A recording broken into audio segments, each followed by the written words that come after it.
Before I answer your question in detail, it's important that you understand that the masail relating to eye drops, contact lens solution and eardrops whilst fasting are from those issues which are validly disputed within the Hanafi school of Ahlus Sunnati wal Jama'ah.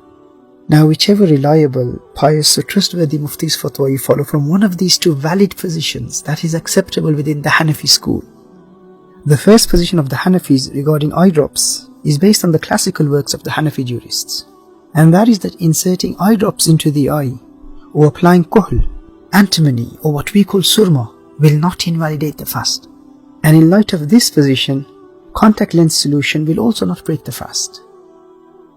The second position is that inserting eye drops into the eyes will invalidate the fast, but the application of kuhl, surma, antimony will not invalidate the fast because this is proven from the sunnah. And that's the position that I follow, that inserting eye drops into the eyes will invalidate the fast. Now, in light of this second position, contact lens solution can also invalidate the fast. But if all the precautionary measures are taken, which I will mention in detail inshallah, then the use of contact lens solution will not invalidate the fast. Even for those who follow the second position that eye drops invalidate the fast.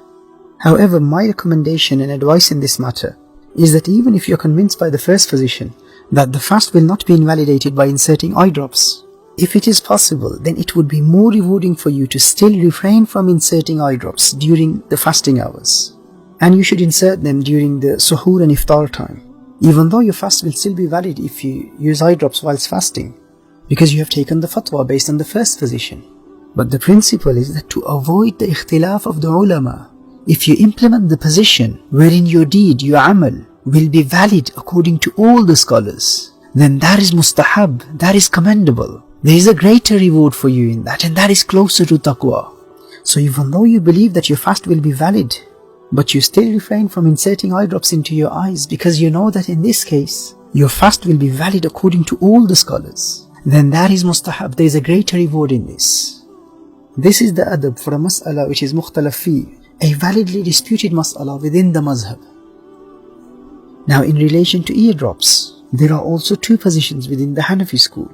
Again, the first position is based on the works of our great classical fuqaha, the jurists of the past, and that is that eardrops will invalidate the fast. And the second position is that as long as the tympanic membrane is not perforated, the eardrum is not damaged, inserting eardrops will not invalidate the fast, because there is no passage or route between the ear and the digestive tract, or the ear and the brain. Again, the same principle will be applied in this scenario, that those who follow the second position and believe that eardrops will not invalidate their fast, if it is possible for them, they should still refrain from inserting eardrops into their ears. So their fast is valid according to both opinions, according to all the scholars. And there is a greater reward in this, and that is closer to taqwa, that is mustahab. Traditionally, this is the best approach to validly disputed issues within the mazhab that you follow.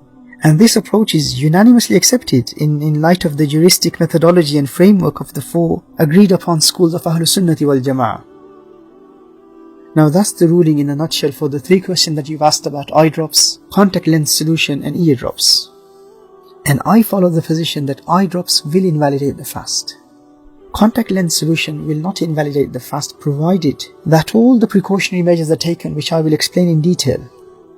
And eardrops will not invalidate the fast, provided that there is no hole in the tympanic membrane, as in the eardrum is not perforated.